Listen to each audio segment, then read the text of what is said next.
Hi, I'm Kat Kramer, and we're here with Ashley Bell, the filmmaker of Love and Bananas, an Elephant Story, which is the kickoff for Kat Kramer's Films That Changed the World.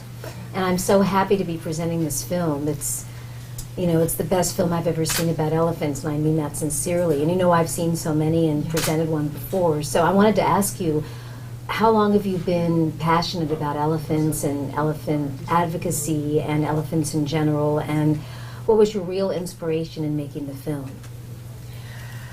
Elephants weren't truly my favorite animal at all. I didn't really know much about them. And a close family friend, David Castleman, who owns the Cambodia Wildlife Sanctuary and founded that, he'd been looking for elephants to rescue for 10 years to bring onto that sanctuary. But there are so few Asian elephants left in the world, it took that long to find them. And when he found them, he emailed his whole friend base and said, "We've finally found these with Lek Chyler. Anybody that wants in is more than welcome to see them released onto the sanctuary." And I jumped at the opportunity. I said, "This is a short story, it's a happily ever after story." And boy, was I naive. Because when I got there, the elephants were in severe physical condition. There was illegal logging and poaching, the forest was on fire.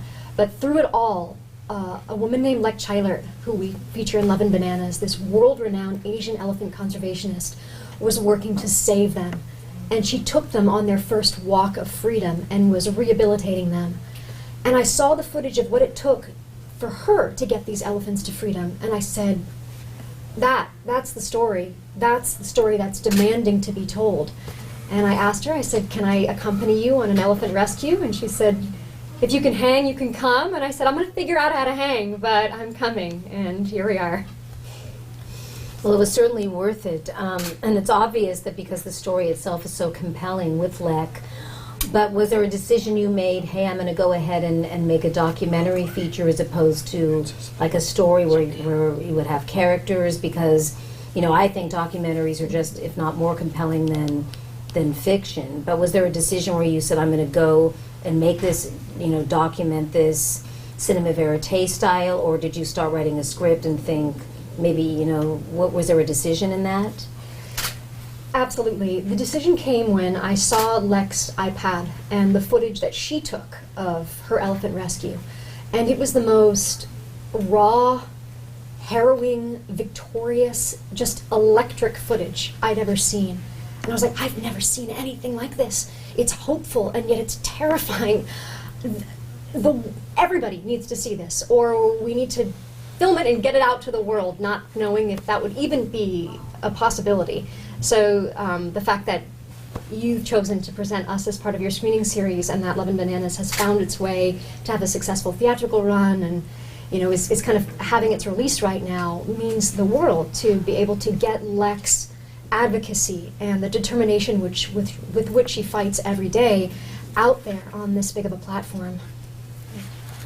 Now, Ashley, when you had just a minute or a day or whatever to get the team together, how did you assemble such a dynamic team of filmmakers and the composers? How did that come about? Right. Well, elephant rescues are extremely rare, and there were 2 false starts. And we knew once we got the call, we'd have to move really quickly. So when I got literally a Facebook message from Lek saying, "We found our girl, like, come now." And I said, "How long do I have?" And she's like, "Now." And I said, "Oh, okay." So I had a week to assemble a crew of 3 guys. And I partnered from day one with a production company called Change for Balance. They understood that the intention behind telling this film was we wanted to create a film that was about action and solution and was low on graphic content and would just take audiences on an elephant rescue. They were on board with that vision from day one, and timing all aligned, and we had a week, and we literally threw cameras and grabbed a sound guy and hopped on a plane, and before we knew it, we were on the back of a truck with an 8,000-pound elephant driving across Thailand. The footage, when you watch it, I got goosebumps. And now you wrote a book, which we're actually going to have here tonight, Yes. About being a first-time filmmaker, and it's also for kids, right, Yes. or any age. It's funny, when I first started the series, the very first film I presented, which was not a documentary, was Barbra Streisand's Yentl, where she wrote, directed, produced, starred, sang the songs. But in a sense, you're doing exactly what she did. This is your baby, and you're wearing every hat in it creatively. What was the editing process like, and then how did you document the book? I mean, was it like a diary while you were shooting, or did you come back from location and just write it? What was the process like in that? For sure. Well, for the edit, we had about 75 hours of footage when we came back. So we paired with a 2-time Academy Award nominated doc writer named Fernanda Rossi to help us carve through that footage and to kind of just establish the spine of it. We worked from character and objective, which really resonated for me as an actress. And once we kind of locked that in and those pivotal scenes in, pulling the actual scenes in for the film really cut through that 75 hours and gave us a story with, a very strong center and a lot of heart, because it developed out of character. The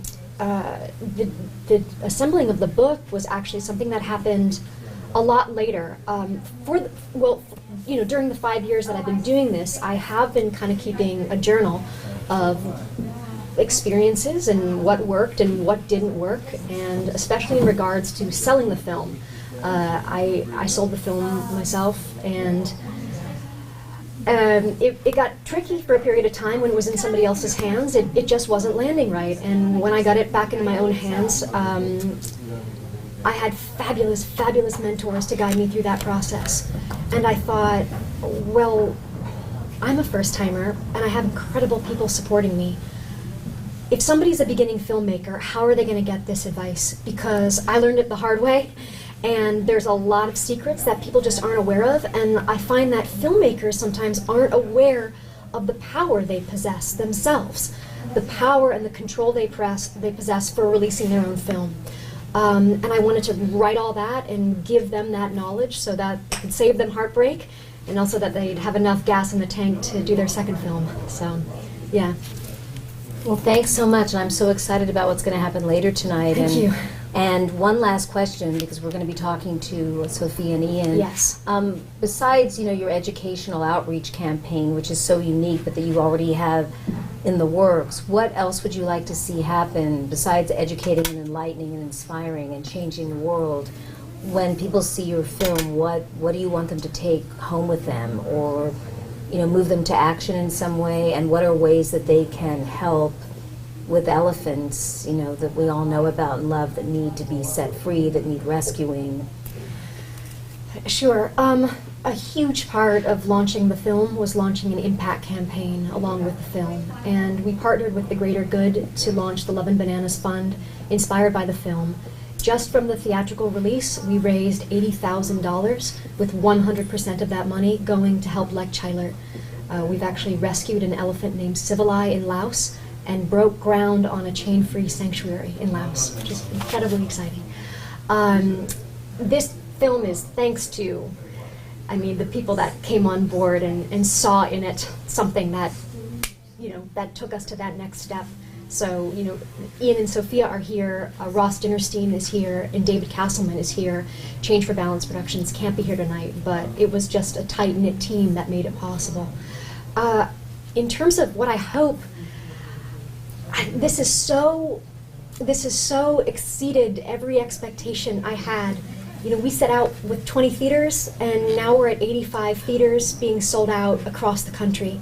I'm so excited that because of the success we had, our distributor brought it back into theaters and is going to qualify it for an Academy Award, because I'm an LA native, and to be able to dive into the For Your Consideration platform and use it to raise this massive amount of awareness for the Asian elephant and Lek is everything I've ever hoped for. It's the underdog species, and I want people to know what's happening with them. So I guess my goal is for people to feel you're hit with the time to make a choice. We all have a moral compass, and you can either do something or not do something. And I hope people, when they're confronted with a situation, choose to do one thing.